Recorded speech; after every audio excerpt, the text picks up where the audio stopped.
Oke, halo semuanya, selamat malam. Selamat datang di Brainfit Talk dari Brainfit Indonesia. Perkenalkan, saya Mr. Irfan. Saya adalah salah satu senior konsultan dan Brainfit spesialis di Brainfit Indonesia. Malam hari ini saya ditemenin oleh beberapa rekan saya. Saya kenalin dulu Miss Nancy. Hai Miss Nancy. Halo, maaf Bapak Ibu. Halo Miss, ya Miss Nancy adalah salah satu senior konsultan juga di Brainfit Indonesia dan Center Manager Brainfit Kelapa Gading. Kita juga ditemenin oleh Miss Iren malam hari ini. Hai Miss Iren. Halo semua, selamat malam. Selamat malam Miss. Ya. Miss Iren adalah Director Brainfit Indonesia. Beliau juga adalah Certified Play Therapist, juga Parenting Coach ya Miss. Ya. Ya, kita juga ditemani oleh Miss Kiki malam hari ini. Hai Miss Kiki. Halo Bapak Ibu semuanya. Halo Miss, ya Miss ini adalah kurikulum spesialis di Brainfit Indonesia juga ya Miss ya benar Indonesia juga ya. Beliau bertanggung jawab dengan mendesain kurikulum kelas-kelasnya Brainfit saat ini. Gitu. Oke, so malam hari ini acara kita adalah Brainfit Talks. Brainfit Talks ini untuk awareness yang baru. Ini konsepnya basically talk show, di mana nanti kita ngobrol santai aja gitu mengenai topik kita malam hari ini. Kenapa ada anak yang bisa baca, tapi sepertinya sulit sekali untuk paham, gitu ya. Sebelum kita mulai sesinya, saya mau share sedikit kenalan dulu mungkin ya, kenalan dulu mengenai Brainfit, gitu ya. So Brainfit sendiri, kami adalah perusahaan yang asalnya dari Singapura, kita sudah berdiri tahun 2001, so saat ini sudah masuk tahun ke-20 ya. Gitu. So kita udah cukup lama gitu berdiri dan menyebarkan konsep brain training gitu. So saat ini Brainfit sudah ada di 9 negara. Di Indonesia kita punya 4 center saat ini, ada 2 di Jakarta, 1 di Gading Serpong, dan ada 1 di Bogor. Ini dia centernya, gitu ya. Apa yang kita lakukan di Brainfit? Basically kita adalah spesialis latihan otak, gitu ya. Jadi kita bekerja sama dengan neuroscientist atau ahli-ahli otak dari seluruh dunia yang membantu melakukan riset dan menemukan kira-kira kemampuan otak kita itu bagaimana sih cara bekerjanya dan bagaimana cara meningkatkannya. Gitu. Nah, riset-riset mereka ini yang kita ambil dan kita gunakan untuk mendesain program-program yang kita miliki di Brainfit. Ini beberapa institusi yang bekerjasama dengan Brainfit. Ini juga ada beberapa penghargaan yang sudah didapatkan oleh Brainfit. Kita sudah sangat beruntung sekali mendapatkan banyak penghargaan dari beberapa institusi di luar negeri. Saat ini Brainfit mengcover program untuk anak-anak dari usia 9 bulan sampai 18 tahun. Kita punya 3 jenis kelas. Apabila ada orang tua yang mungkin anaknya di range usia ini dan tertarik mau coba programnya, nanti boleh kontak Brainfit gitu ya. Oke, so itu pengenalan mengenai Brainfit. So selama sesi ini berjalan, kita mengundang orang tua untuk submit pertanyaannya menggunakan menu Q&A di Zoom-nya. Pertanyaannya, tolong pastikan pertanyaannya berkaitan dengan topik kita malam hari ini gitu ya. Sertakan juga informasi seperti usia anak atau kalau ada kondisi khusus juga boleh di-share di pertanyaannya. Kalau orang tua nggak yakin pertanyaannya berhubungan atau tidak dengan topik malam hari ini, kirimin aja pertanyaannya, nanti kita bisa bantu sortir, gitu ya. Oke, so let's get start. Miss Nancy, ya kita yang udah sering host ya Miss ya. Malam hari ini kita ngobrol-ngobrolnya sama tim Brainfit aja gitu. Misalnya kita bisa saling share gitu ya pengalaman kita bantu anak-anak di area membaca, gitu ya Miss. Miss Nancy dulu deh, Miss Nancy gimana Miss? Ada pengalaman nggak Miss yang bisa di-share ke orang tua mengenai pengalaman konsultasi mungkin ya, membantu anak-anak yang punya kesulitan membaca. Iya, well kalau spesifik banyak sekali sih ceritanya. Maksudnya dari parents sering sekali yang terdengar adalah ya seperti topik kita malam ini ya. Dia bisa baca, Miss, tapi dia nggak paham dengan apa yang dibaca. Bisa bacanya udah dari usia 3 tahun, 4 tahun, seperti itu. Namun begitu udah masuk SD, however masih berkendala dengan reading comprehension seperti itu. Jadi ternyata bisa membaca, lancar membaca, belum tentu paham. Itu ini yang mau kita bahas ya. Kalau dari Mr. Iwan gimana? Benar banget Miss, benar banget. Dari pengalaman kita, terutama mungkin anak-anak udah SD mungkin ya Miss, kebanyakan anak-anak SD itu sudah bisa membaca gitu, bisa dan sepertinya lancar membaca gitu. Tapi kok banyak sekali yang kayaknya masih belum paham dengan apa yang mereka baca gitu ya. So mungkin Miss Iren dulu kali ya Miss. Jadi pengalaman Miss Iren, Miss, kira-kira apa sih Miss yang menyebabkan anak-anak itu udah bisa baca nih, tapi kayaknya belum paham juga dengan apa yang mereka baca. Ya, sesuai dengan apa yang kita pelajari tentang the brain, tentang bagaimana bekerjanya otak, ya. kemampuan membaca itu juga adanya itu berlevel-level ya. Waktu anak usia balita, mereka tuh sibuk the brain atau bagian brainnya itu sibuk untuk mempersiapkan agar mereka bisa belajar decoding dulu. Jadi mengenali bunyi dari huruf gitu ya. Kemudian setelah itu blending, setelah itu mereka bisa mengucapkan bunyi dan mengenali bunyi dari teks, kemudian bisa kenal dengan words, kemudian pelan-pelan belajar dengan sentence. Dan biasanya orang tua atau guru merasa, oh ya yang penting dia sudah bisa baca, target bahkan sekarang sekolah-sekolah masuk kelas 1 SD sudah harus bisa baca lancar gitu. Jadi targetnya tuh begitu. Nah, however, sepertinya begitu udah berhasil membaca lancar, banyak orang, parents atau guru sudah lega. Artinya, tugas kita sudah selesai, udah bisa baca, gitu kan ya. Padahal sebenarnya kalau menurut perkembangan brain, membaca itu nggak selesai di situ, karena cuma bisa mengucapkan, melafalkan, mengucapkan bacaan kalimat dengan lancar, melafalkannya. Itu baru sebagian dari perjalanan yang kita sebut dengan keahlian membaca. Ya, membaca yang sesungguhnya, the brain wants to understand. Tujuannya itu adalah untuk memahami apa yang dibaca. Bahkan bukan hanya memahami apa yang ditulisan, tetapi apa yang dimaksud oleh penulis yang tidak tertulis tetapi tersirat. Nah, itu kan sambil membaca, sambil perlu menganalisa. Itulah the highest level of thinking and reading skill itu yang mesti dicapai. Nah, jadi artinya kalau masuk ke kelas 1 sudah berhasil bisa membaca, lancar nih ceritanya. Oke, tapi jangan berpikir bahwa itu sudah selesai karena itu jangan berhenti artinya, jangan berhenti untuk terus melatih karena masih ada next skill yaitu reading comprehension. Jadi kalau misalnya anak-anak mengalami bisa baca tapi nggak paham, yaitu mungkin karena setelah itu upaya-upaya untuk terus meningkatkan kemampuan comprehension in the brain berhenti. Artinya tidak diupayakan lagi, langsung anaknya dikasih bacaan dan dianggap harus sudah bisa baca gitu. Diekspektasinya seperti itu. Nah, saya lanjut ya.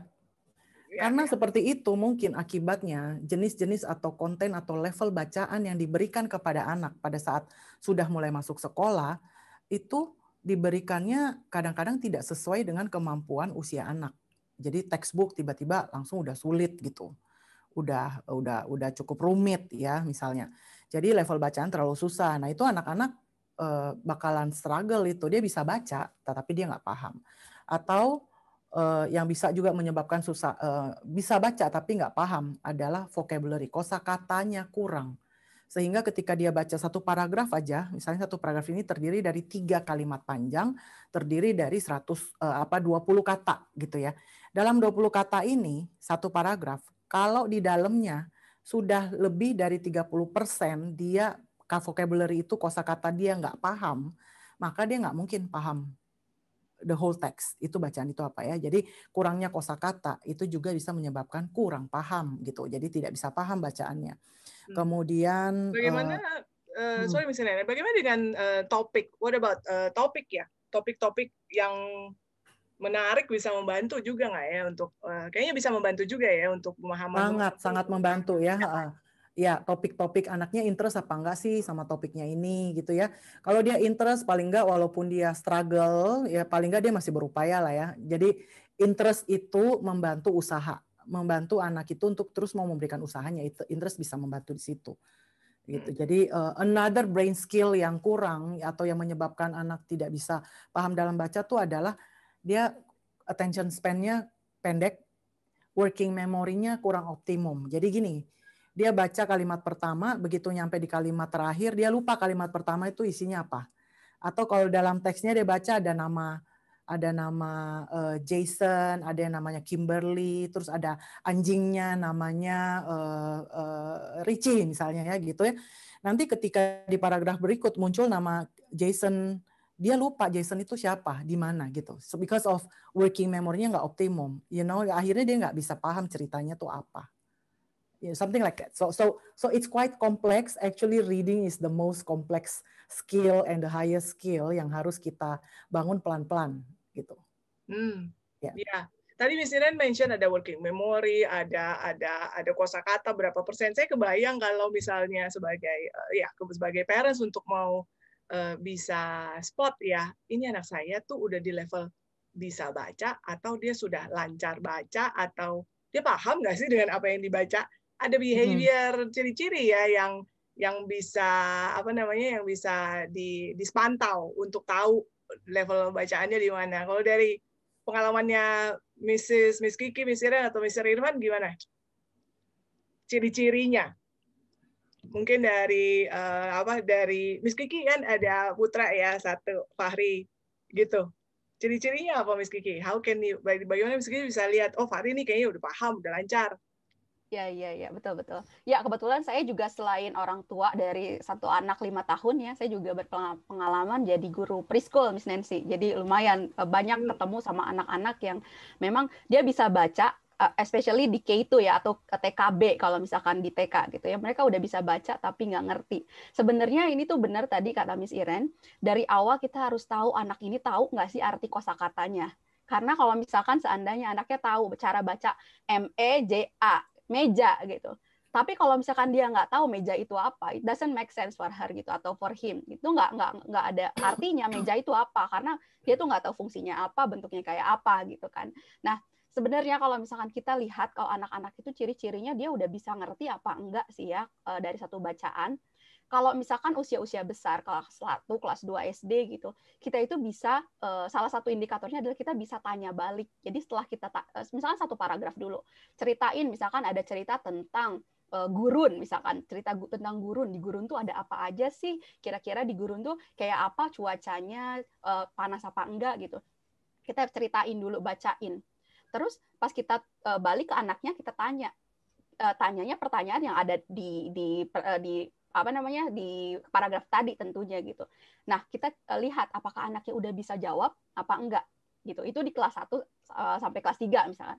Tapi kalau misalnya untuk di anak-anak yang preschool itu juga sama. Biasanya kalau misalkan mungkin Miss Nancy, Miss Iren, Mr. Irfan juga berpengalaman ya, namanya anak-anak biasanya bukunya itu kebanyakan tuh tentang animal, tentang hewan-hewan, apapun hewan-hewan gitu ya.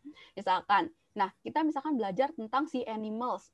Ada namanya misalkan si Gapi lagi berenang-renang, misalkan ada ceritanya gitu. Kita bisa tanyain ke anaknya gitu. Tadi Gapi misalkan berenangnya sama siapa ya? Itu berarti adalah salah satu cara kita tuh tahu ini anak ngerti apa enggak sih bacaannya. Mungkin itu sih dari saya, Miss Nancy. Iya. Jadi benar banget, Miss. Itu iya bisa sih, go ahead. Kita suaranya overlap, Miss. Oh, overlap kan. Go ahead, Miss Irfan. Iya. Kayaknya Miss Irfan ada pengalaman. Saya juga iya benar banget tadi kata Miss Kiki, when we teach anak-anak itu dari kecil itu udah mulai kelihatan sebenarnya tanda-tandanya gitu. Kalau saya boleh nambah ini. Salah satunya adalah yang tadi kata Miss Kiki sebutkan, kita bisa lempar pertanyaan untuk expand apa yang dia baca itu di luar dari konteks bukunya aja. Gitu kan, kalau misalnya dia bacain buku tentang kambing, contohnya anak bener banget, saya anaknya 4 tahun, jadi bukunya binatang-binatang semua bener banget. Jadi kita bisa tanya gitu, itu kambing ya, kambing itu binatang yang kayak gimana ya, kambing itu ada warna apa aja ya, that kind of things itu benar-benar membantu kita untuk melihat ini anak sebenarnya paham nggak sih sama apa yang dia baca gitu.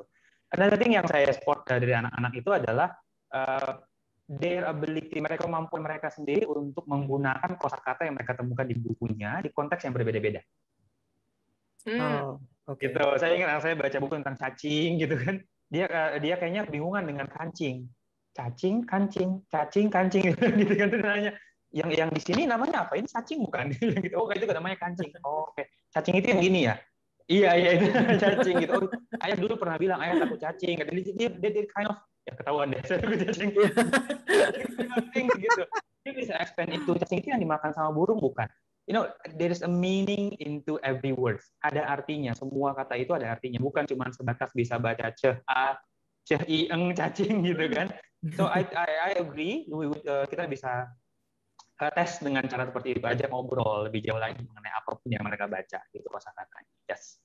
Jadi kayaknya yang saya dengar dari Mr. Irfan itu salah satu tanda ya, basically. Jadi kan kalau lagi interaksi sama anak-anak, and then ya itu pertanyaan-pertanyaan itu ya adalah salah satu. Saya lihatnya adalah, oh ya, itu otak sedang berusaha belajar. Maksudnya belajar, berusaha memahami. Oh, cacing tuh yang dimakan burung ya, gitu. Itu salah satu tanda yang kayaknya parents bisa lihat deh. Yang berarti dia engage dengan apa yang dia baca.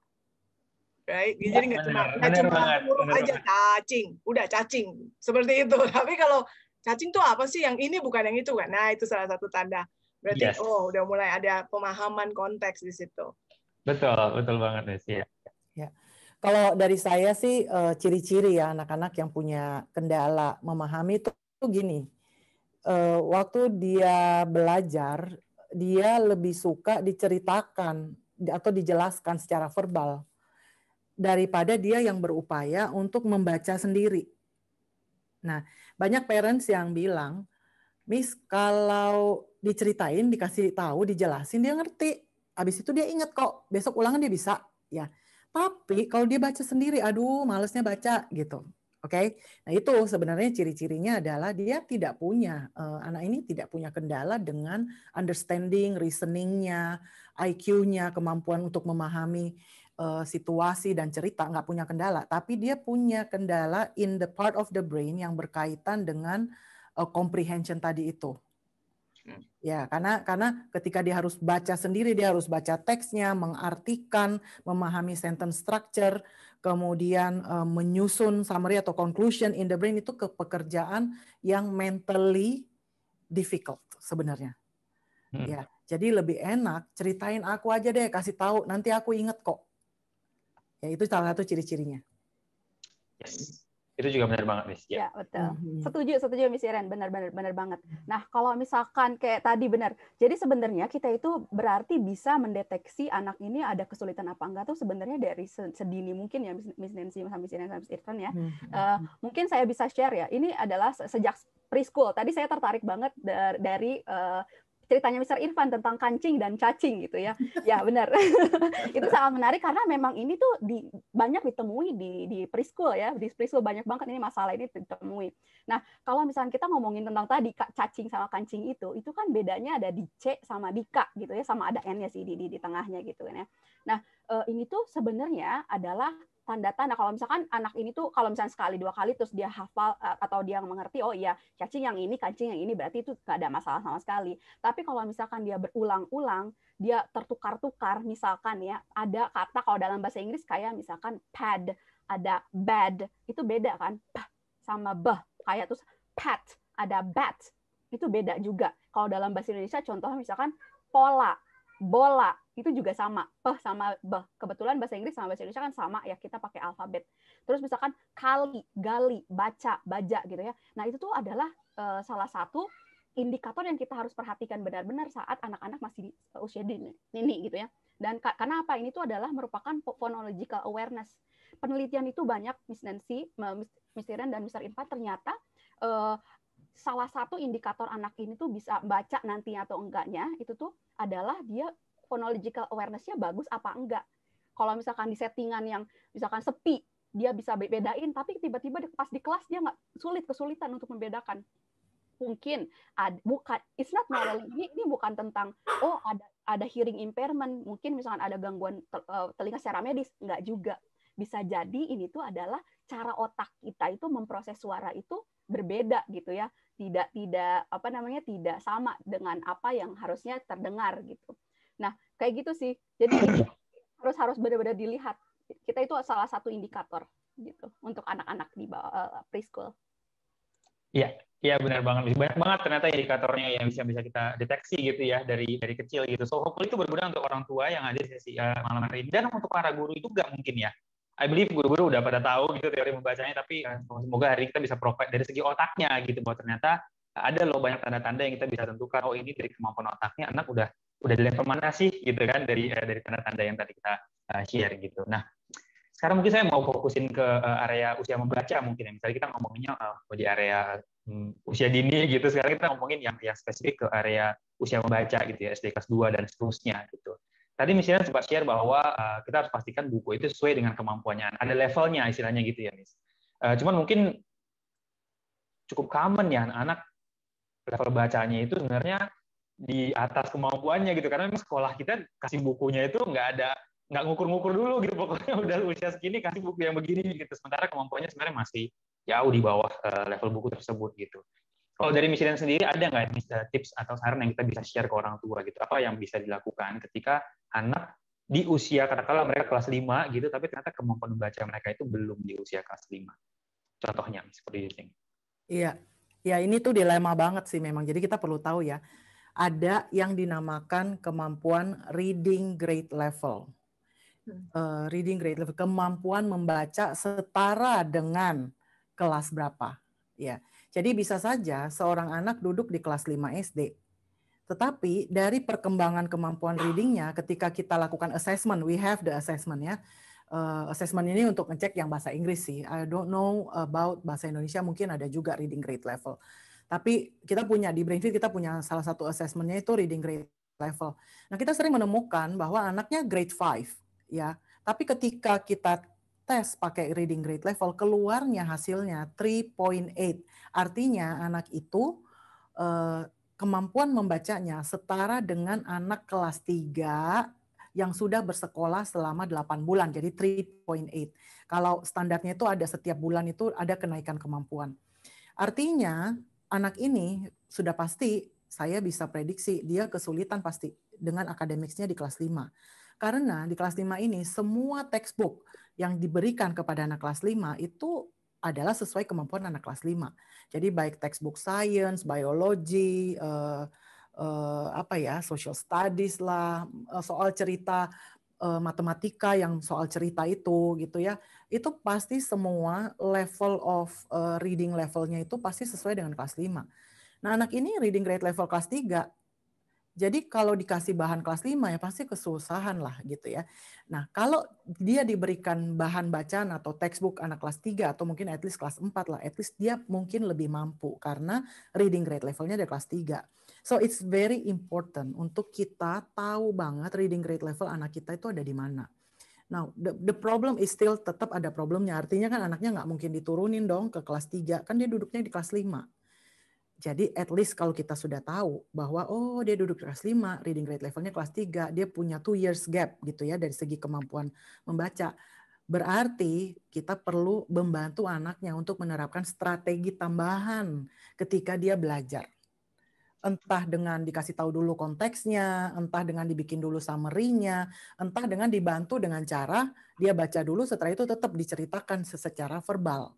Karena memang dia butuh bantuan. Nah, sambil berjalan, tetap sih ketinggalan 2 tahunnya tetap harus dikejar. Artinya harus ada upaya intervensi yang maksimal supaya ketinggalannya ini bisa terkejar. Kalau nggak dia bakal ketinggalan 2 tahun terus gitu along the way. Ya, jadi anak-anak udah kelas 8, dia setara dengan kelas 6. Teman-temannya udah kelas kemampuan reading grade levelnya kelas 12, dia setara dengan kelas 10. Sampai kapanpun akan ketinggalan kalau nggak dikejar-kejar gitu gapnya. That's from me. That is very academic ya, iya. Ya, jadi sekolah dijalanin aja, istilahnya gitu ya, Miss. Tapi di luar dari itu harus ada strategi khusus, entah itu join klub baca atau apapun itu bentuknya gitu ya. Harus membaca yang sesuai dengan levelnya tadi. Jadi pelan-pelan dia catch up istilahnya gitu ya. Yes, jadi memang intervensi yang terencana, purposeful. Tapi kalau begitu kita deteksi, kita kan tahu bagaimana intervensi, bagaimana membantu dia. Gurunya pun di kelas, mungkin kalau gurunya tahu, para gurunya bisa ikut memahami dan membantu dia dong. Mungkin dikasih kisi-kisi dulu, dikasih a lot of strategies bisa diterapkan tanpa menimbulkan stres yang berlebihan kepada anaknya karena dia merasa dia nggak bisa atau dia nggak mampu mungkin academically not doing well, padahal sebenarnya masalahnya ada di kemampuan reading comprehension.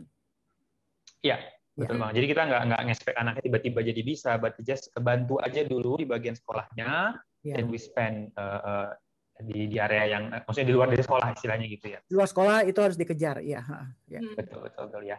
Kalau dari Miss Kiki, gimana Miss Kiki? Mungkin Miss Kiki ada pengalaman? Ya, kalau misalkan tadi Miss Iren lebih ke anak-anak usia yang udah kelas 1, kelas 2, ini sih lebih, kalau saya lebih ke dari usia dininya apa sih yang bisa kita lakukan gitu ya untuk nge-boost nantinya kelas 1, kelas 2, kelas 3 itu udah ready gitu ya. Nah, jangan sampai ada ketinggalan ya, Miss. Betul, karena makin lama makin besar ya, Miss, gap-nya kalau misalkan kita nggak kejar gitu. Nah, kalau misalkan tips dari saya sih biasanya kalau misalnya dari usia dini banyak-banyak ngajak anak ngomong, berbicara gitu, tapi bukan sembarang bicara gitu ya, tapi itu menggunakan banyak kosakata, karena banyak kosakata itu sangatlah bagus. Ini tuh bisa ngebangun sense of speech atau kalimat anak-anak. Kalau misalkan ada 2 contoh, misalkan saya contohkan ada seorang ibu yang bertanya atau berbicara menawarkan susu atau air ke anaknya. Ada yang cuma gini, kamu mau susu atau air? Beda lagi kalau gini, oh Dede sedang mau minum air putih atau susu. Itu yang mana yang lebih lengkap? Berarti kan yang lebih lengkap itu yang kedua ya. Dan itu tuh akan melihat anaknya itu, oh itu cara ngomong yang baik tuh yang kayak gitu, ada sense of speech-nya gitu. Nah, kita juga lagi ya, kita juga bisa memperkenalkan kosakata tuh mulai dari rumah kok gitu ya, sekitar anak spesifik. Tapi misalkan, oh hari ini kita mau kenalin anak-anak itu benda-benda yang ada di kamar tidur, kasur, bantal, guling, spray, selimut, lemari, dan lain-lain. Sampai ke dapur gitu. Ke dapur pun kita ajak anaknya, kita lihatin barangnya gitu. Ini namanya kompor, wajan gitu ya, spatula atau sutil. Ini garam, ini asin, gitu kan? Udah masuk tuh ke adjektif. Oh ini garam, asin, ini gula, manis, terus yang bau-bauan, kayu manis, pala, dan lain-lain. Itu vocabulary atau kosakata yang sangat penting nantinya ketika anak udah harus baca teks panjang. Itu sih kalau padahal itu diperkenalkan sebelum bahkan ketika dia mulai mengenal teks gitu ya. Betul. Nah, tadi waktu di awal kita sempat bercerita sambil menunggu sesi ini mulai, tadi saya sempat dengar Mr. Irfan juga sharing sesuatu yang sangat menarik bagaimana dia terapkan ke Launa ya. Mr. Irfan boleh share nggak? Sure, ya. Basically masih sejalan dengan yang tadi Misiki share, bahwa kita label apapun yang ada di sekitarnya gitu. Kita build interest bahwa semua hal itu ada namanya. Dan namanya itu ada sesuatu yang bisa kita ucapkan. Dan selain bisa kita ucapkan, itu sesuatu yang bisa kita baca. Itu yang kita ajarkan ke anak saya. Lalu yang tadi Misiki sebut itu anak saya usia 4 tahun sekarang. Dari mulai dia usia 2 tahun, setiap kali kita bawa keluar, kita selalu tunjukin sama dia ini namanya apa. Setiap kali dia waktu beli baju misalnya, kita akan tunjukin dia, kita sekarang mau beli baju buat kamu, kita mau cari bajunya itu yang warna merah misalnya. Kita minta dia mana yang baju warna merah di toko ini, dia cari yang warna merah. Kemudian kita tunjukin ke dia ini mereknya apa, namanya apa. Kemudian waktu kita cobain, oh ini nggak pas karena ini ukurannya M kegedean gitu, dia badannya kecil banget gitu. Ini ukurannya M kegedean, kamu lihat hurufnya huruf M. Yang buat kamu itu yang hurufnya S, kamu cari. Dia nyari toko anak-anak, nyari liatin tagnya satu-satu, cari yang huruf S gitu kan. So dengan cara seperti itu kita build bahwa you know what, letters, huruf-huruf itu ada artinya loh. Kalau S itu merepresentasikan apa, M itu merepresentasikan apa gitu. Dan ketika usianya dia udah mulai dikenalin bahwa ternyata huruf itu bisa digabung dan membentuk kata yang berbeda-beda gitu ya. Jadi dog gitu. Kalau saya waktu itu ngelihatnya ada seperti pancaran di matanya gitu, bahwa wow, huruf-huruf ini ada artinya loh gitu kan. Iya. Gitu. So buat saya that was one of itu salah satu yang we are really glad that we did that gitu. So I would really encourage orang tua untuk melakukan yang sama seperti kata Misiki, seperti yang saya share tadi, just ajak ngobrol, tunjukin ke mereka ini namanya apa. Di handphone kita tuh ada mereknya loh, ini apa. Kalau dipencet huruf ini, build that kind of interest towards symbol gitu ya, simbol itu. Huruf itu adalah simbol gitu. Ya gue boleh tambahin sedikit ya. Jadi benar. Ya benar. Jadi saya tadi keinget lagi, oh iya, jadi kita tuh harus secara tidak langsung itu harus mengajarkan kepada anak bahwa kalimat itu tuh sebenarnya nggak cuma kalimat panjang gitu, tapi itu juga dipecah-pecah gitu ya, dipecah-pecah dari jadi kata, dari kata jadi suku kata, dari suku kata itu jadi fonem yang tadi s, gitu. Itu harus dari kecil banget. Itu yang kita sebut dengan phonics gitu sih. Yes, benar banget, Miss. Yeah. Saya kebayang apa yang terjadi kalau misalnya Mr. Irfan tadi, Launa, thank you for sharing that story gitu ya. Misalnya kalau nggak pernah tahu anjing atau let's say dog gitu ya, nggak pernah dengar bahwa dog itu adalah anjing. Apa itu anjing? Maka pada saat di-expose, disuruh bisa dog, kayak nggak ada, nggak ada, oh itu anjing gitu. Jadi kayak nggak ada maknanya gitu. Seperti itu sih. Ya, jadi basically ya banyakin expose kosakata supaya banyak pengetahuannya, konteks justru malah di kehidupan sehari-hari ya. Itu bahkan sebelum anak belajar membaca ya. Maksudnya di-expose nih, baca gitu kan, belajar membaca. Jadi siapin kayak vocabulary-nya dulu. Menarik banget. Oke. Iya. So I think from experience-nya Mr. Irfan dan Miss Kiki, saya soalnya udah lupa ya, anak saya udah 22 tahun sama 17 tahun. Dulu saya ngapain ya? But anyway, I'm hearing bahwa belajar baca is not about ambil buku, duduk, baca, kayak les gitu loh, kayak belajar. It's not, right? For early childhood, you go to the garden, itu kesempatan buat memperkenalkan huruf dan bunyi and vocabulary, right? You go anywhere, even ketika duduk pun kita ngomong aja, kita tunjukin barangnya, how to use it, kita ngobrol. Itu adalah actually fondasi yang kuat banget untuk nantinya loh, waktu dia belajar baca, waktu SD dia harus comprehension, dia udah punya begitu banyak background knowledge. Dan itu sangat penting buat comprehension. Ya. Setuju ya. Oke. Yes. Yes, thank you. Wow, udah oke. Sebelum kita lanjut nih, Mr. Irfan kayaknya ada beberapa pertanyaan ya di Q&A.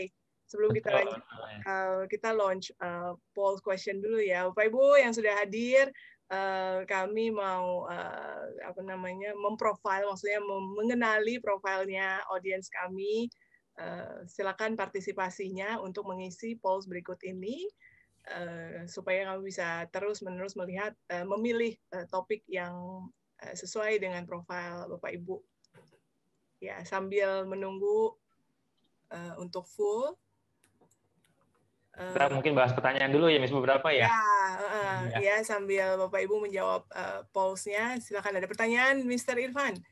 Yes, ada banyak banget Miss pertanyaan orang tua. By the way, untuk orang tua yang pertanyaan disubmitnya di Q&A ya, Ibu dan Bapak gitu, biar kita rapi aja pertanyaannya, kita bisa track dengan mudah gitu ya. So ada beberapa pertanyaan. Tadi kita baru ngomongin vocabulary nih. Sini ada pertanyaan dari Bu. Sebentar, let me make sure. Dari Bu Sulistyo ya.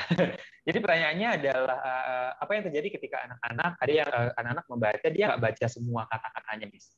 Bu Sulistyo share contohnya, misalnya ada kalimat katanya saya mau pergi ke pasar membeli ikan, itu kalimatnya. Tapi anaknya baca, cuman dia skip kata-katanya, dia cuma baca saya mau pergi membeli ikan. Ke pasarnya dia lewatin gitu.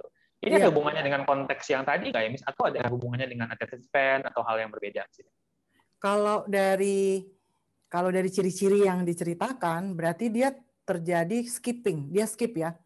Jadi, nah kalau di dalam salah satu alat yang digunakan untuk membaca adalah mata kita, ya, lensa mata kita, dan lensa mata kita itu terbiasa kalau untuk membaca bergerak dari kiri ke kanan seperti scan, right? Kita sebut dengan kemampuan eye tracking.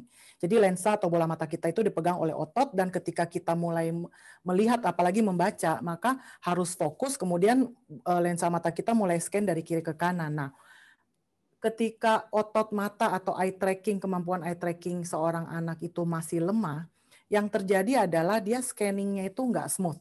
Kadang-kadang lompat-lompat. That's why terjadi skipping words, ya, dia skipping satu kata atau dua kata. Kalau satu paragraf, kadang-kadang dia skipping rows, skipping baris. Jadi dari baris pertama, habis itu dia langsung baca berikutnya ke baris ketiga. Habis itu dia bingung sendiri. Habis itu dia cari-cari lagi, dia balik ke baris kedua, gitu kan. Nah, kalau sudah terjadi seperti itu, sebenarnya kepake mental energinya habis, capek. Yang kedua, nggak making meaning, artinya comprehension-nya juga nggak dapet. Karena apa? Karena alat yang dipakai buat scanning, yaitu lensa mata, eye tracking skill, tidak begitu bagus. Artinya lompat-lompat dia. Oke, kalau dari skipping words saya curiganya begitu. Jadi dia mungkin perlu dicek eye tracking skill-nya. Ya, Miss boleh tambahkan? Ya. Ya, jadi betul tadi eye tracking ya benar. Jadi kita baca dari kiri ke kanan dia ada skip apa enggak. Terus kita juga mungkin ada kemungkinan kedua. Kita harus lihat dulu anaknya harus read aloud. Makanya kalau misalnya anak-anak kelas 1 2 3 itu wajib banget mereka itu untuk read aloud. Jadi kita bisa dengar gitu ya. Nah, bisa jadi selain eye tracking itu tuh adalah salah satu tanda-tanda kalau dia itu memang punya kesulitan membaca. Yaitu misalkan kita harus lihat polanya. Kalau misalkan dia itu sering men-skip kalimat atau kata-kata yang sulit, misalkan transportasi itu sulit, berarti dia ada kesulitan membaca huruf atau kata yang sulit. Gitu. Jadi harus dilihat juga apakah eye tracking saja atau malah eye tracking dan misalkan atau salah satunya gitu. Ya, benar. Oh, jadi dengan kata lain begitu dia ketemu dengan kata yang baru yang dia belum pernah kenalin, berarti kan the brain needs to put effort lebih besar mencoba untuk decoding kata baru ini. Nah, karena terlalu susah, makanya dia mendingan skip aja. Betul. Secara otomatis, it's like the brain always likes to do hal-hal yang lebih mudah. gitu kan. Betul. Jadi menghindari hal-hal yang sulit gitu. So Ya. that's automatically terjadi. Jadi mungkin kata yang dia skip, it could be eye tracking problem, it could be memang itu adalah kata baru yang dia belum pernah ketemu. Jadi dia skip Betul. aja. Iya, betul. Dan juga kalau misalkan untuk kata baru gitu ya, kalau misalkan kayak tadi transportasi, itu tuh salah satu cara yang kita bisa nanti ajarkan ke anak gitu ya, atau misalnya nanti ada ibu guru, bapak guru di sini, itu tuh phonics itu membantu sekali. Jadi itu decoding dengan phonics-nya itu. Jadi t-r-a-n gitu, bukan t-r-a-n-s, itu bukan kayak gitu, tapi lebih ke phonics-nya gitu ya, Miss ya. Kayak misalkan big itu bukan atau enggak bahasa Indonesia becak. Becak itu B-E-B-C-A-C gitu. Atau nggak misalnya gini, babi yang babi B-A-B-A, B-I-B kok jadi B-A bukan B-A gitu kan. Itu beda. Kalau phonics kan jadi bah-A, bah-I gitu. Nggak jadi B-A-B-I gitu. Jadi itu penting banget juga phonics dari kecil gitu. Ya. Thank you, Miss. Yeah, that was good example. Ya. Saya juga sekarang jadi kepikiran, ya benar, definitely ada banyak dari ya dulu anak saya tadi usia 4 tahun gitu, ya benar banget, konteks dan eye tracking itu penting sekali, benar banget. Thank you Miss Iren dan Miss Kiki. Oke. So Ini nanti mau share polls-nya dulu ya? Ya, polls-nya. Ya, Polls-nya so far udah 80% voted. I think ya sudah cukup. Thank you partisipasinya Bapak Ibu. Ya, saya end polling.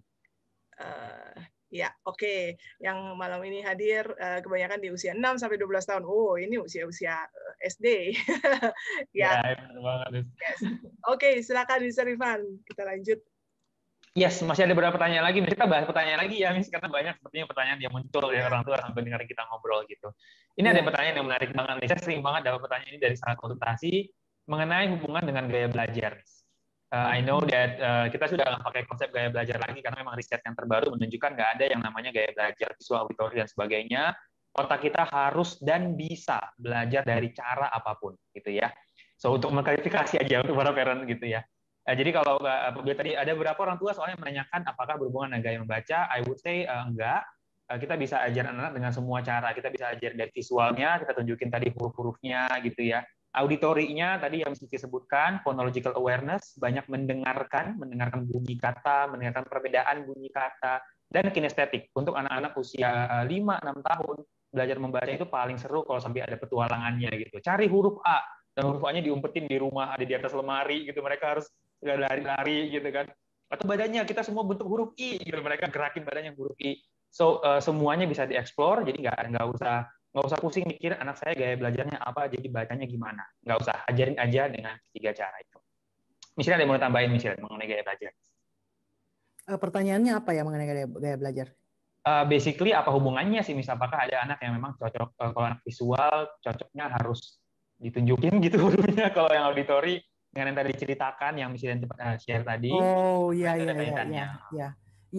Jadi sekali lagi saya mengulang apa yang tadi Mr. Irfan sampaikan. Teori mengenai gaya belajar itu sebenarnya sudah lewat waktu, sudah lewat masa gitu ya. Itu sering salah artikan as if kalau gaya belajar visual berarti saya banyak menunjukin visual. Tidak. Kalau bisa semuanya, dan ada loh orang-orang, dan seharusnya memang otak kita itu harus digunakan semuanya. Visual, auditory, kinestetik, everything, semua bagian otak itu harus jadi expose anak-anak dengan semuanya tadi, visual, auditory, kinestetik, semuanya kita expose supaya dan kapasitas mereka di dalam menyerap dan kemudian ngebangun skill itu tuh jadi cepat karena mereka nggak hanya menggunakan satu channel yang dominan, ya. Jadi itu sih advice saya, ya. Jadi gunakan semuanya, don't think about gaya belajar anak saya begini-begini. Itu biasanya kita mulai parents atau guru udah mulai menggunakan alasan gaya belajar karena sebenarnya mau menjustifikasi kenapa anak saya susah membaca, kenapa anak saya sulit di dalam listening. Itu sebenarnya adalah kelemahan kognitif, bukan gaya belajar, ya. So don't hide, jangan bersembunyi di situ. Kalau ada kelemahan kita hadapin, kita selesaikan. Tapi dengan kita menjustifikasinya dengan gaya belajar, akhirnya kita denial, ya. Akhirnya kita terlambat di dalam mengintervensi. Ya. Mungkin saya tambahkan sedikit bagian gaya belajar situ ya, karena memang banyak juga dengar pertanyaan ini dari parents. dari research, para neuroscientist juga mempelajari ternyata, maksudnya mereka sudah mulai beralih dari konsep gaya belajar karena ditemukan bahwa itu otak kita belajar paling maksimal pada saat memang kita engage, kita pakai semua sensori gitu. Jadi itulah sebabnya visual, maksudnya YouTube gitu ya, ada gambar, ada video, ada dengar, ada auditori. Kenapa? Paling paham. Dan juga saya pernah baca tergantung juga apa yang dipelajari gitu. So ada topik-topik tertentu, cara yang paling bagus untuk belajar adalah ya nggak lewat visual sama auditori. Contoh misalnya masak. Kalau mau belajar masak and get good at cooking, kan mesti praktek gitu, nggak lewat visual dan auditori. Itu sih yang dipelajari, semakin dipelajari, diketahui oleh para scientist. So perlu semua engage semua senses. Ya, saya tambahin ya Miss dari kacamata guru nih ya. Jadi instead of kita mikirin gaya belajar anak ini yang kayak gini kayak gitu, kita lebih mikir strateginya sih. Sebenarnya kalau misalkan anak itu bisa belajar atau bisa membaca itu di lingkungan ketika dia siap ya. Nah, sebagai guru, kita sebagai guru atau sebagai parents di rumah yang akan mengakomodasi anaknya belajar itu tuh adalah untuk mempersiapkan anak untuk siap belajar gitu. Misalkan kita mau baca tentang tadi ngomongin tentang desert gitu, tentang gurun. Oh, kita tanya dulu, tahu nggak? Kan ada tuh namanya si Rengo. Anak-anak tuh tahu biasanya ada Rengo kartun dari gurun gitu. Kamu tahu Rengo nggak? Rengo tinggalnya di mana ya? Jadi itu tuh kayak kita tuh ngegiring dulu, nyiapin anak. Oh, kita ini mau ngomongin tentang ini nih gitu. Itu sih. Jadi lebih ke strategi ya, Miss. Soal itu. Iya. Setuju. Iya, benar. Thank you deh. Ya, thank you, Miss. Ngomongin soal strategi nih, Miss Kiki. Banyak banget juga orang tua yang bertanya soal cara building baca sama anak-anak ya. Tadi misalnya sempat mention dibacain gitu. Ada nggak sih teknik bacanya yang spesifik untuk anak-anak? Mungkin saya pernah dengar Miss Kiki pernah bacain buku gitu, rekamannya was very good, Miss. Miss Kiki mau share nggak ya, Miss? Gimana cara kita ngebacain ke anak-anak gitu, bikin tadi kita ngomongin soal buku itu dibuat menarik dan sebagainya gitu ya. Gimana tekniknya gitu, Miss? Benar. Kita udah tadi ngomongin terus ya, kalau baca buku tuh sedini mungkin nggak ada kata ini terlalu dini nih anak-anak dikasih buku bacaan, nggak ada gitu ya. Karena ternyata riset membuktikan bahwa apapun yang mereka dengar, walaupun mungkin awalnya dia tuh nggak tahu ini artinya apa sih buku, misalkan kita bacain tentang buku tentang wild animals, anak tuh nggak tahu, tapi kita bacainnya misalkan dengan affection, dengan rasa sayang gitu kan, dengan out of love gitu, kita itu melihat anak ini enjoying, dia itu menikmati suara kita, suara orang tua atau suara gurunya. Awalnya dari situ dulu. Nah, setelah ada affection, oh iya, ini tuh menyenangkan, gitu kan? Menyenangkan, baru nanti ke cognition, lama kelamaan diulang terus ke cognition. Oh, ini tuh ada artinya apa? Lama-lama nanti ada language yang terbentuk di situ, lama-lama lagi bakal masuk ke social skills gitu ya, social communication gitu.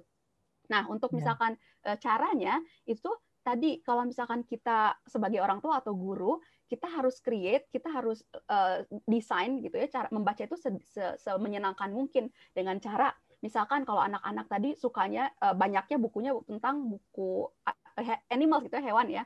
Nah, biasanya kalau misalkan anak awal-awal pertama kali yang diajarkan tuh ada onomatopoeia. Pernah dengar ya? Miss Iren, Nancy sama Mr. Irfan pasti pernah dengar. Ya, itu tuh adalah suara yang diasosiasikan dengan benda hidup atau mati. Misalkan nih, pasti nih ibu-ibu yang punya anak-anak yang baru usia 6 bulan, 1 tahun gitu ya, kita kasih taunya gini, kalau suara bebek gimana? Kuek kuek gitu. Suara babi oink oink gitu. Nah, itu kalau misalkan suara jantung deg deg deg. Nah, itu adalah hal yang penting banget untuk kita ajarkan sedini mungkin, karena ternyata satu kata itu tuh berhubungan dengan Miss Kiki kayaknya sedang koneksinya sedang unstable. Kebayang nggak kalau dulu kita masih ada webinar live, ada yang freeze ya, Miss. Semuanya freeze gitu. Ini fun-nya dunia Zoom. Ya, sambil menunggu Miss Kiki kembali. Iya. Iya. Tadi, ini udah balik ya? Oke, sudah kembali. Oke, ya, sorry. I'm back. Saya kembali. Welcome back. Tadi sampai mana? Sorry, tadi sampai mana? Suara binatang.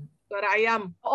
Ya. Nah, kalau misalkan kita udah suara ayam, nah cara kita bacain bukunya jangan flat orang tua dan para guru gitu ya. Misalkan ada cerita anak itu melihat seekor kucing.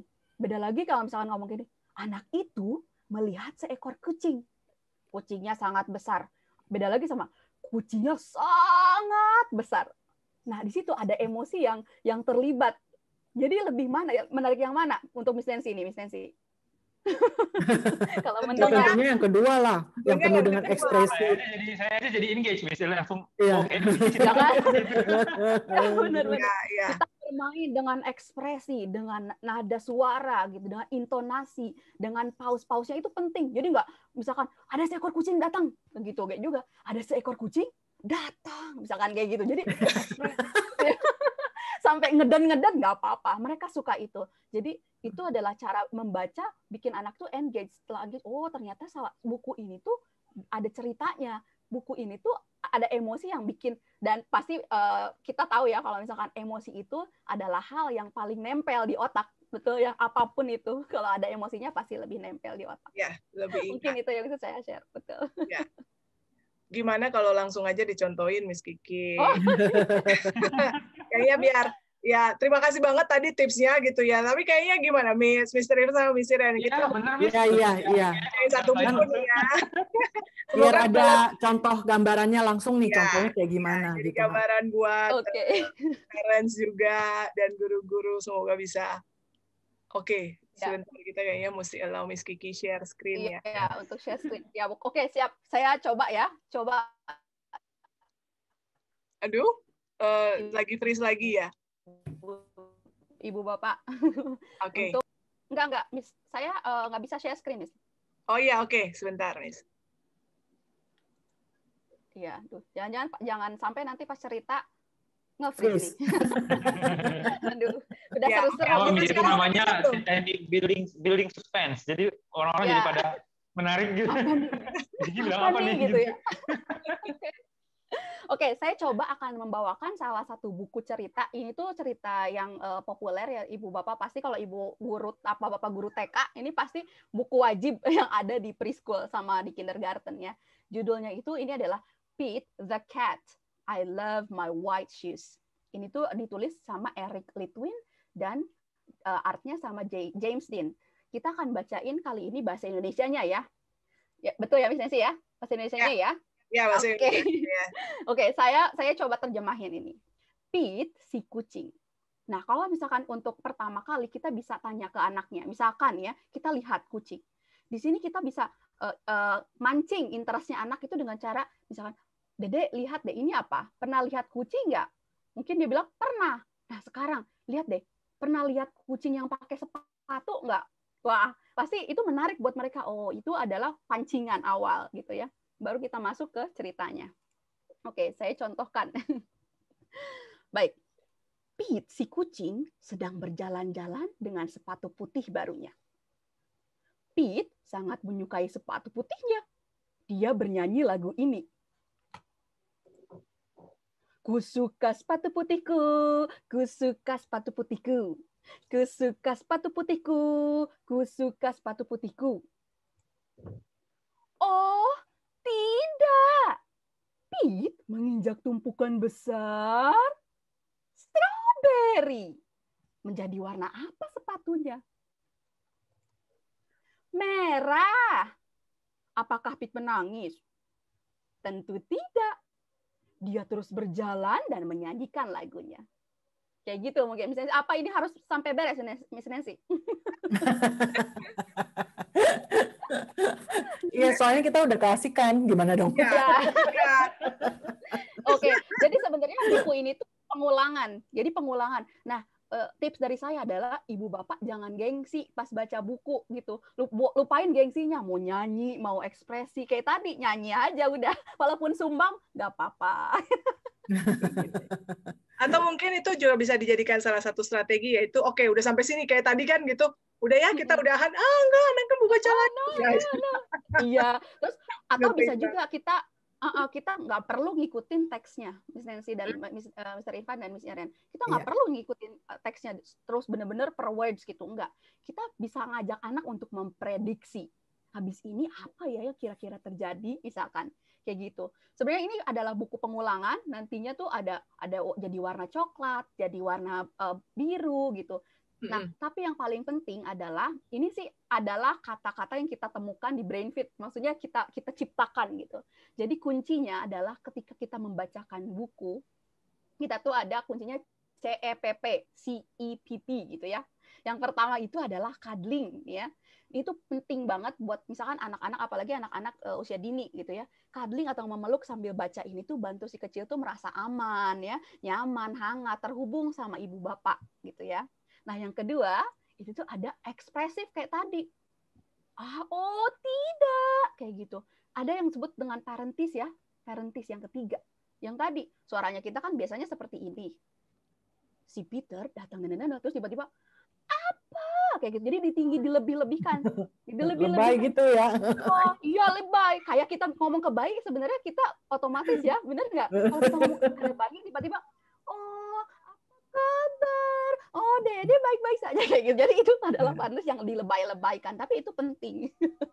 Ya, karena itu menstimulasi kemampuan auditori dan emosi anak ya, betul. supaya dia tertarik dengan suara dan ekspresi gitu, dan itu cikal bakal dari reading ya, reading and language. Betul. Ya. Parentis ya namanya tadi. Ya. Nah yang terakhir ada juga playful. Nah kita tuh nggak harus terlalu terpaku tadi ke bacaan perkatanya. Berhenti sesekali, ajuin pertanyaan yang berhubungan gitu ya, atau berikan komentar ke gambarnya, misalkan ini, wah ini bagus ya dek, sepatunya malah jadi merah, dikomentarin gitu. Nah si kecil kalau misalkan yang memang usianya masih kecil dini banget gitu ya, misalkan 6 bulan 1 tahun mungkin belum bisa respons, tapi ini tuh adalah penting untuk membangun dasar komunikasi. Itu aja sih mungkin saya share. Thank you Miss Kiki. Banget. Ya, thank you. Dan ini tuh sangat berguna banget, especially for early years ya, anak-anak TK, preschool. Ya. Actually saya ketemu loh dengan anak-anak 7-8 tahun yang masih seneng diceritain kayak gitu. Because the brain, basically the brain loves stories, ya kan? Our last BrainFit Talk kalau nggak salah dengan Miss Gaby, bagi yang hadir, ingat nggak Miss Gaby tutup dengan sebuah cerita tentang jam. Itu pun kita mendengarkan dan menyimak. Why? Because our brain love story, gitu ya. Betul. Sebenarnya Miss mungkin sebenarnya nggak sampai cuman kelas usia 7-8 tahun, tapi sampai segede kita pun ya, kita di bisnis sekalipun gitu ada namanya storytelling gitu, cara-cara kita itu menerangkan sesuatu dengan cerita itu lebih masuk gitu. Saya sempat lihat waktu itu ada di TikTok nih Miss. Jadi ceritanya ada orang yang dia itu startup bikin jaket Miss, bikin jaket, terus dia itu menerangkannya itu nggak cuma ini jaket dengan fitur ini nggak gitu, tapi dengan ceritanya kayak gini misalkan, saya adalah seorang ayah dari anak usia 6 tahun, dia itu pengen ngajak kita jalan-jalan keluar, pas keluar dari rumah dingin banget dengan ekspresinya kayak gitu, tak terus tiba-tiba saya ngerasa gerah nih, apa yang kita lakukan? Apakah kita disimpan di ketek gitu? Apa jadi kayak seru-seru gitu. Terus akhirnya si yang ngasih modalnya itu tuh tertarik banget karena ceritanya itu nggak cuman ini barang kalau labiannya ini gitu. Jadi kita pun dewasa tertarik dengan storytelling yang baik. Kembali lagi karena engage emosi ya. So storytelling, bacain buku cerita adalah supaya buat nanti anak-anak bisa paham, start very early. Bacain buku cerita. Yes. Iya. Cerita kayaknya we have a few questions masih ya. Ya, misalnya beberapa pertanyaan lagi. Ini mengenai interest lagi sih. Misalnya dengan cara yang Miss Kiki contohkan itu, it's very powerful, berguna banget untuk anak-anak yang mungkin masih di bawah usia SD, terutama mungkin ya, walaupun kembali lagi orang dewasa juga ada yang suka dibacain cerita gitu. Apa yang terjadi ketika anaknya udah mulai SD atau SMP ya? Misalnya ada beberapa orang tua tadi nanya anaknya udah 8 tahun, 11 tahun, range usia seperti itu, tapi belum ada minat membaca. Kira-kira apa yang bisa kita share ya, Miss, untuk membantu orang tua membangun minat baca anaknya? Mungkin bisa kali ya. Silahkan. Iya. Tapi nanti saya akan balik ke salah satu, ada beberapa pertanyaan yang sama di Q&A ya, karena menurut saya ini penting juga buat dijawab. Oke, saya jawab dulu pertanyaan.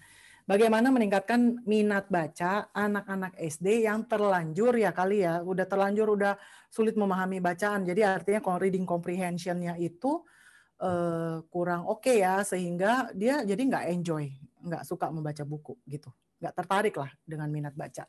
Sempat tadi ada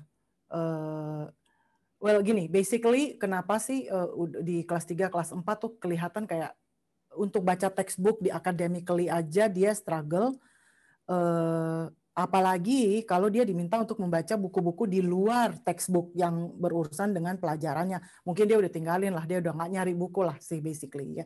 Biasanya mungkin karena kebiasaan membaca itu sejak kecil, kebiasaan suka dengan buku, kebiasaan untuk kapasitas dan kemampuan brain untuk membaca teks itu belum terbentuk dengan baik. Jadi istilahnya the brain menolak untuk mengolah teks tulisan. Ya, karena itu adalah another skill.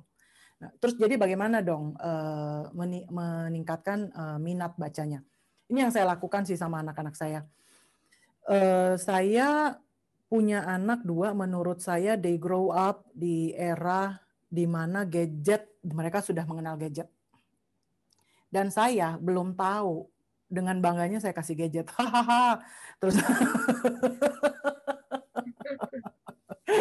walaupun tetap karena saya suka buku, saya selalu sodor-sodorin buku juga.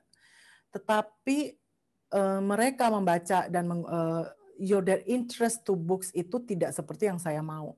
Karena tentunya gadget jauh lebih menarik gitu kan. Dan tetapi I never stop. Saya selalu tawarin buku. Kalau nggak saya beliin, saya tawarin. Jadi di rumah sih buku itu selalu ada lah gitu, selalu. Karena saya yang suka gitu. Saya tawarin, saya bacakan dan lainnya, tetapi they are not prone to that. But I never stop. Ya, di luar textbook karena kalau pelajaran sekolah akhirnya harus saya bantu because I really see they struggle with reading comprehension waktu dia primary. Terus ya itu pulang dari sekolah bawa print-printan yang menurut saya ini buat kelas berapa, anak saya kelas berapa gitu, agak-agak susah gitu kan. Akhirnya harus saya bantu. Tetapi di luar itu saya selalu perkenalkan majalah, magazine. Karena magazine lebih banyak gambarnya gitu ya. Anak saya sukanya gadget, saya beliin magazine yang isinya tuh gadget-gadget terbaru. Memang magazine import sih, gadget-gadget terbaru ya. Anak saya yang perempuan di luar teks, di luar ini ya akademik yang dimana they need help. Di luar itu saya tawarin dulu, dia lagi suka dengan karakter-karakter waktu itu apa ya? Saya lupa sih karakter-karakter kayak Sailor apa ya? Lupa saya ya karakter-karakter kartun itu bukunya yang ada karakter itu saya beliin. Sailor Moon bukan, Miss? Bukan, Sailor Moon itu zamannya kita. Keren kita beda Winx Club waktu itu zamannya anak saya, Winx Club. So I buy books yang mereka tertarik. Ya. Encourage terus, itu pun setelah dia lihat-lihat sebentar dia simpanlah bukunya gitu ya. But I never stop. Until I think growing up, teenagers, selalu saya beliin buku-buku lagi, novel lah, apalah gitu, taruh di mejanya, dia baca 1 chapter, 2 chapter, udah selesai gitu kan.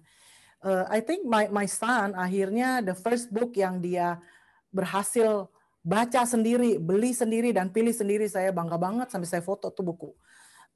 Adalah judulnya The 5 Language of Love. Dong, gitu kan, berat juga. Tapi it seems dia interest gitu sama topik itu. Tapi I think all their life mereka melihat saya selalu beli buku gitu. Ya, dia bisa baca 1-2 chapter, it's fine, it's okay. Walaupun harus selalu bilang lagi dong, mami ceritain dong gitu. So, I never don't blame them gitu because they will akhirnya eventually nggak akan berupaya gitu. Itu dia sih. So I think that's my journey with my kids ya. Which means berarti kayaknya salah satu ya, it takes time sepertinya ya, maksudnya butuh waktu ya, yang pasti karena kita nggak bisa push gitu kan, bisa didorong gitu kan, nggak bisa didorong dan nggak bisa, tadi kata Misilan itu sih jangan disalahin juga anaknya gitu, kamu sih nggak suka baca gitu, kayaknya nggak, zaman pertama nggak suka baca mungkin lo digituin guys. Yes. Pelan-pelan aja gitu ya, just introduce, ajak apa yang mereka suka, beliin beberapa topik yang mereka suka every now and then. Di-encourage lagi gitu sampai akhirnya ngeklik istilahnya gitu ya, Miss. Di-encourage, kadang-kadang dipaksa, tapi dipaksa dengan gini, oke, ayo kita sekarang kalau kita ke mall, Mam, ayo ke mall yuk, boleh, asalkan kita masuk toko buku, ya kan? Ayo masuk toko buku, dia lihat-lihat doang di rak. Tidak ada niat untuk memilih sama sekali gitu. Terus aku bilang, mau makan apa di sini? Makan ini. Oke, pilih dulu 1 buku. Mau milih buku aja, ya ampun, lamanya. Itu kayak benar-benar dengan niat baca kan, gitu. Jangan mau wasting money. Enggak, beli pokoknya, beli 1. Pilih. Mau nggak mau, waktu dia pilih, kan dia mesti liatin dong ya judulnya, dia mesti buka-buka dulu isinya. Right? Pilih pokoknya. Then they have to make decisions. Pilih yang mana ya, gitu. At least dia baca. Gitu. Jadi itu cara saya memaksa, gitu. Because sorry, silakan. Ya, because I think gini, soal dia bisa baca comprehension di sekolah karena dia baca textbooknya supaya waktu ulangan dia paham. I think that's another thing karena sekolah dan akademik itu punya pace-nya sendiri, right? Tapi saya melihat bahwa saya ingin membangun kemampuan mereka dan mereka suka baca. Karena saya pikir membaca itu adalah a lifetime skill. Itu kayak memberikan pancing kepada anak ya, dan bukan memberikan ikan. Kalau dia bisa baca, dia suka baca, then I think for the rest of their lives, mereka akan jadi learner. Setuju banget, Miss. Right, mereka akan jadi learner, udah selesai bangku kuliah pun saya soalnya pernah sering banget baca dan tahu motivasi-motivasi. Richie wants to say something. Maybe dia mau baca. I think for the rest of their life, even setelah bangku kuliah selesai, mau S1, S2, mereka tetap harus belajar gitu kan. And gimana cara jadi learner kalau you don't like to read? So even though agak terlambat, maksudnya dia udah waktu itu udah SD kelas 5, kelas 6, SMP, I continue terus untuk kasih tahu the importance of reading, encourage, terus motivate mereka. Because I see that as a lifelong journey, bukan cuman urusan sekolah gitu. It's a life skill lagi. Ya, Miss, saya juga mau share nih salah satu pengalaman saya dengan keponakan saya, Miss. Jadi dia cowok, ya, dia itu emang nggak suka baca gitu. Orang tuanya sibuk banget karena dua-duanya kerja gitu ya. Jadi dia suka, tapi kalau ketemu keluarga, dia selalu nyalahin anaknya gitu kan. Padahal jadi anaknya malah makin lama makin disalahin, makin malas dong, apalagi di keluarga besar gitu ya. Pas ketemu lebaran misalkan, dia tuh nggak suka baca bla bla bla. Dia kelas 2 SD gitu ya. Akhirnya saya sebagai antinya gitu ya, nanya gitu ke dia, kamu sukanya apa sih gitu kan. Kalau kelas 2 sekarang udah pada gitu ya, udah apalagi cowok, apa sih, enggak, aku nggak suka baca gitu.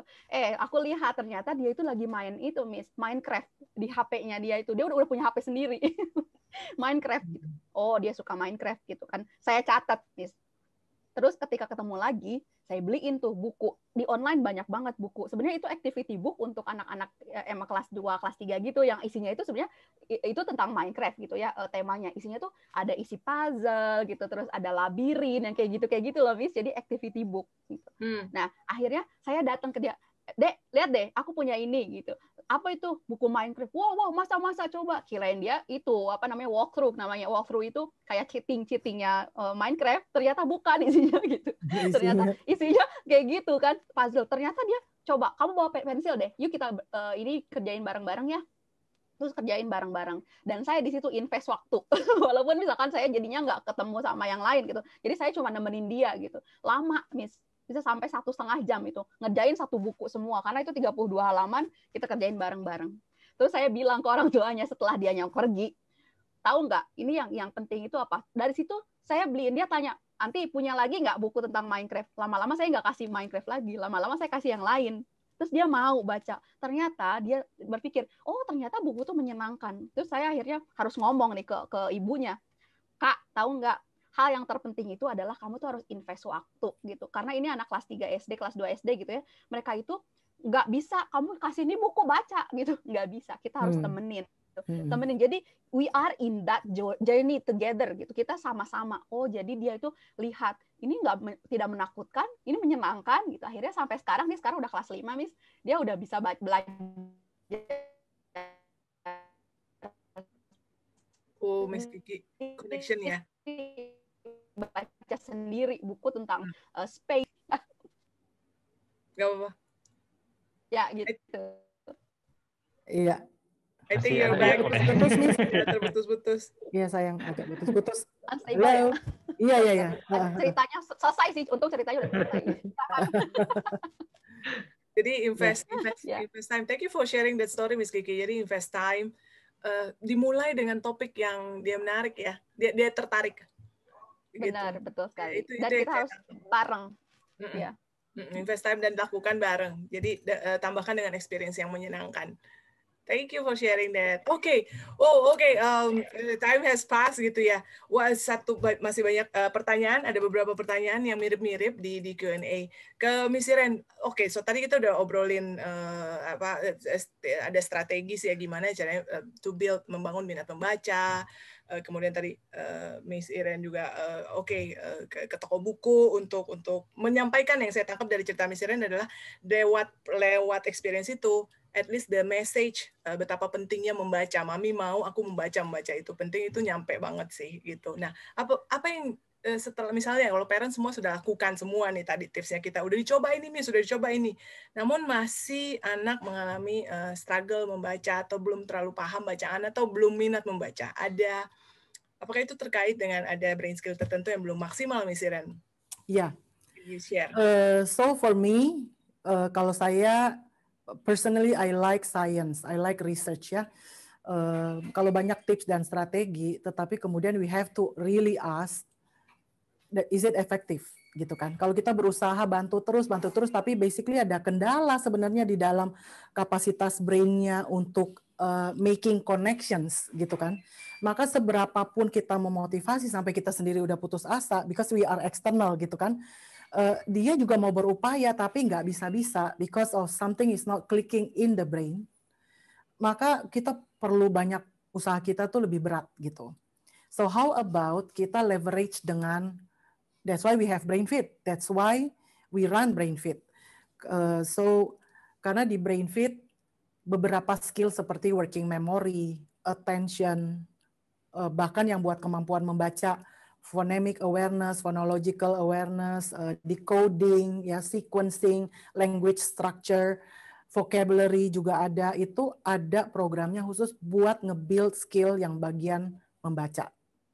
Oke, itu accelerate sih, artinya mempercepat, menutup gap daripada kalau diupayakan sendiri bisa, because the brain can learn apapun gitu ya. Tapi butuh upaya lebih lama gitu. Dibandingkan kalau kita menggunakan software yang memang sudah diteliti oleh para ahli, especially scientific learning program yang kita gunakan fast forward itu bahkan membantu anak-anak yang tadinya diklaim punya disleksia gitu sampai segitunya gitu ya. So saya nggak bisa menjelaskan secara teknis di sini untuk semua partisipan, tapi saya ingin mengundang Anda untuk hadir aja di BrainFit Information Session. Untuk tahu tentang ini BrainFit Information Session, ya nanti di-scan isi pendaftaran, it's free, atau klik link yang di chat, di situ nanti ada demo program atau bisa konsultasi langsung, especially bukan hanya untuk urusan membaca, tetapi kendala-kendala konsentrasi atau kendala-kendala belajar lainnya nanti bisa dijelaskan di situ. Oke, so silakan hadir aja di BrainFit Information Session. But basically, apa yang dilakukan BrainFit adalah intervention langsung targeting kepada kemampuan skill atau brain tertentu yang ingin ditingkatkan. So that's what we do at BrainFit ya. Selain itu memang setelah itu parenting approach diperlukan juga gitu ya. Oke. So silakan hadir di situ bagi Anda yang hadir di situ. Setelah selesai dari situ you can choose apakah mau assessment, apakah mau langsung join program. Apapun itu nanti akan ada gift certificate hanya khusus buat yang hadir di information session. Oke, so just click that and then just register. Nanti konsultasinya lebih spesifik dan personalized nanti dilanjutkan di situ. Oke, Miss Nancy. Yes. Ini tadi saya soalnya saya mau address pertanyaan ini. Misalnya ini ada beberapa yang nanya, anak saya kecenderungannya itu lebih suka berhitung daripada membaca. Ya, bagaimana sih membalance-nya minat hitung dan minat baca? Nah, itu math in the brain is different. Jadi bagian otak yang mengurus urusan berhitung sama bagian otak yang mengurus urusan membaca itu dua jaringan yang berbeda. Memang ada beberapa area intersection kayak working memory dan attention, tetapi lebih daripada itu bagian otak yang berbeda. Jadi kalau anaknya kecenderungannya menghindari membaca dan lebih suka berhitung, itu artinya the brain atau jaringan brain yang bagian membaca itu belum terbentuk atau tersambung dengan kuat, ya. So we need to build. Kita perlu membangun kedua-duanya. Jadi jangan bilang oke, anak saya lebih suka menggambar. Ini ada lagi yang dia suka menggambar terus dia create ceritanya sendiri sih gitu. Well, itu storytelling, tetapi itu beda banget dengan skill otak untuk membaca teks dan mengartikan teks, beda. Ya, so untuk membaca dan reading comprehension kita benar-benar mau mentargetkan kemampuan untuk membaca teks dan memahami teks tersebut. Ya, jadi spesifik benar-benar ke arah situ. Oke, thank you, Miss Iren. Semoga itu tadi terjawab ya. Sorry, tadi saya ngomong ternyata masih mute. Ya, thank you, Miss. Ya. Dan itu menjawab pertanyaan beberapa orang tua. Tadi ada bertanya mengenai program apa yang dimiliki oleh Brainfeed. Yes, kita punya program yang sudah terbukti lewat riset. Justru program kita ini kita kerjasama dengan salah satu lembaga dari Amerika. Program mereka ini yang sudah diriset paling banyak diriset oleh ilmuwan lain gitu, dan sudah terbukti bisa membantu anak-anak menutupin gap kemampuan membaca yang tadi kita sebutkan. Tadi ada pertanyaan juga dari orang tua mengenai bahasa. Bahasanya nggak masalah, anaknya bahasa Indonesia, bahasa Inggris bisa menggunakan program ini. Dan untuk teknis programnya seperti apa, boleh hadir ke info session yang tadi Miss Iren. Ya, karena terlalu detail dan banyak untuk dijelaskan di sini. Ya. Gitu, ya. Oke, misalnya sih sebenarnya masih banyak banget loh pertanyaan yang bagus-bagus banget dari para parents. Sayangnya kita udah kelewatan cukup jauh gitu, asik banget ngobrolnya ya, Miss. Iya. Oke, so sebelum let's close ya, Mrs. and Mr. Mungkin sebelum kita close, Mr. Irfan, topik kita minggu depan kita ada T4Mom ya. Yes, ada Miss. Sebentar, saya share dulu ya. Ya, diinfokan Mr. Nah, ini dia. So, minggu depan, Selasa depan topik kita adalah T4Mom. Ini adalah sesi di mana nanti Miss Iren akan share lebih jauh mengenai topik tertentu. Minggu depan topiknya ini, cara berkomunikasi agar anak mau mendengarkan. Nah, Selasa depannya lagi, sudah masuk bulan Mei, kita akan lakukan Brainfeed Talk lagi. Topiknya adalah gimana menghadapi anak yang suka iseng dan jahil, gitu ya.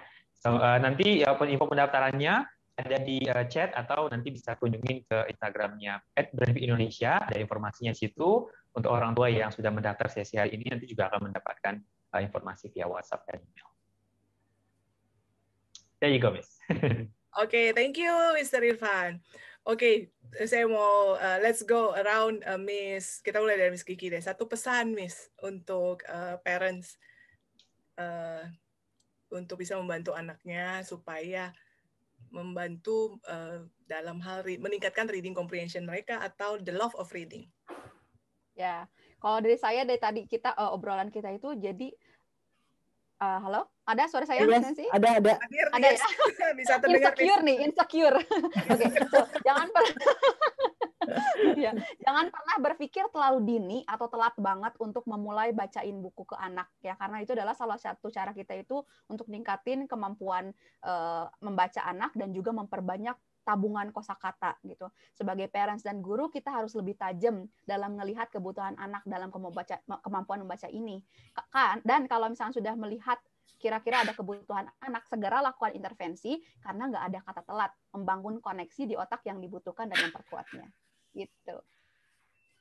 Thank you, Miss Kiki. Mr. Irfan. Oh, oke. Kalau saya, kalau saran saya, I would encourage orang tua untuk melihat membaca ini bukan sebagai subjek ya, bukan sebagai mata pelajaran. Membaca itu adalah sesuatu yang tadi kata Miss Iren, membaca itu adalah salah satu modal anak-anak yang akan mereka bawa sampai usia berapapun.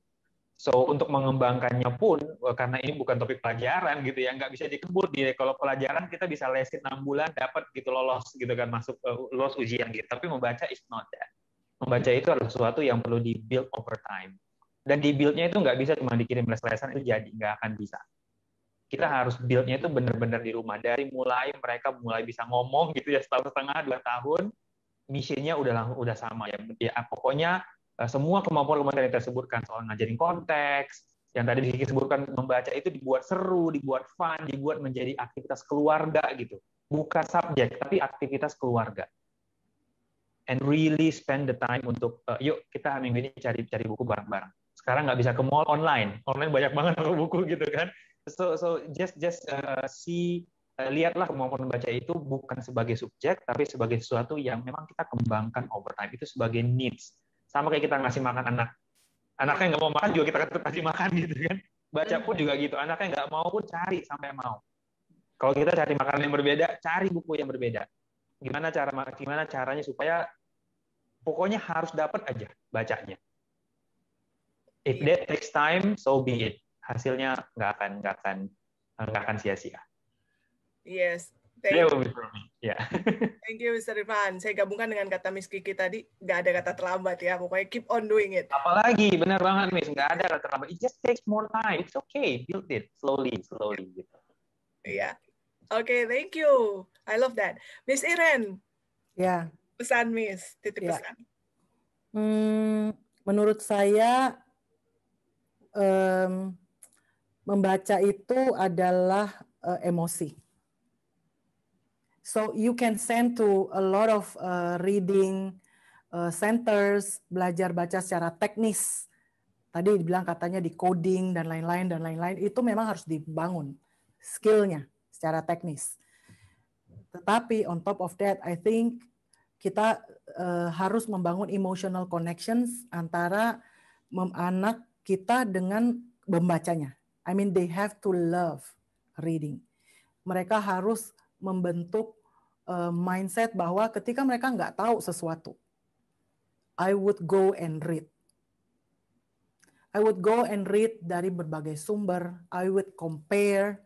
I would think through. I would do my research, membaca riset-risetnya orang, compare, critical thinking. Jadi ada sebuah riset, I can talk reading for one day and never stop because saya ngelihat betapa kemampuan membaca reading comprehension itu adalah dasar untuk critical thinking. Ya tadi ada sempat yang tanya, kalau anak asal membaca aja terus langsung share, hoax pun langsung dia percaya, dia langsung share. Itu sebenarnya is a very deep question, tapi saya nggak bisa bahas di sini. Kenapa? Karena terlalu panjang. Jadi ketika anak kita membaca satu kalimat, sebenarnya kemampuan dia untuk mendalami dan memahami satu kalimat itu, kemampuan setiap orang tuh beda-beda. Jadi ada yang cuma memahaminya satu kalimat surface, permukaan. Tapi ada yang langsung berpikir dalam dengan membaca satu kalimat itu. Dia mulai making connections dengan informasi-informasi lain yang dia pernah tahu gitu ya, hanya dengan membaca satu kalimat itu. Jadi satu kalimat dibaca oleh si A, satu kalimat dibaca oleh si B. Kemampuan dan pemahamannya tuh bisa berbeda banget gitu.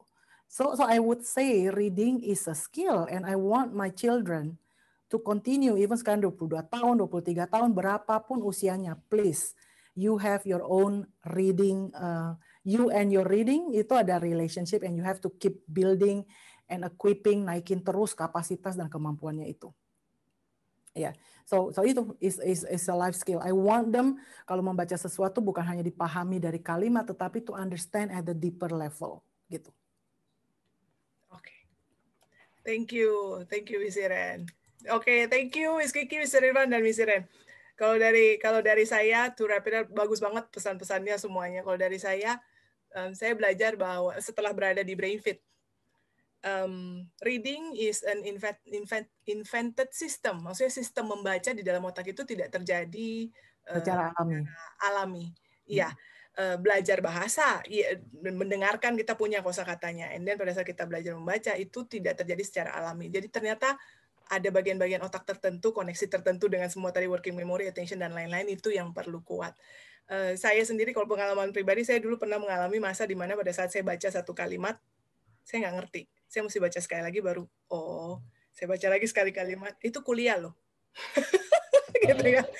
Bayangkan, baca, nggak ngerti. Saya baca lagi, oh gitu. Jadi betapa tidak efisiennya. Namun saya sendiri juga mengalami setelah brain training, saya melakukan program yang fast forward itu, ya puji Tuhan sekarang udah nggak begitu lagi sih bacanya. So, invested system berarti brain skill-nya diperkuat. Setelah semua usaha yang Ibu Bapak lakukan, saya yakin semuanya percaya betapa pentingnya membaca. Kalau memang kayaknya hasilnya belum maksimal, build the skill. Jadi biar prosesnya jadi lebih terbantu. Itu sih dari saya. Oke, terima kasih banget Bapak Ibu yang sudah stay with us Mohon maaf terlambat kita keasikan ya ngobrolnya. Semoga sudah banyak dapat. Semoga topik ini membantu dapat banyak. Iya. Shall we close, Mr. Irfan? Yes, Miss. Thank you sekali lagi untuk para ibu dan bapak yang sudah stay gitu ya sampai malam dengerin kita ngobrol. Semoga dapat ilmu yang berguna yang bisa diterapin untuk anak-anaknya. And we will see you again next week ya, Miss. Yes. Iya. Sampai ketemu lagi minggu depan. Sampai ketemu lagi semuanya. Selamat Bye. Selamat malam. Terima kasih.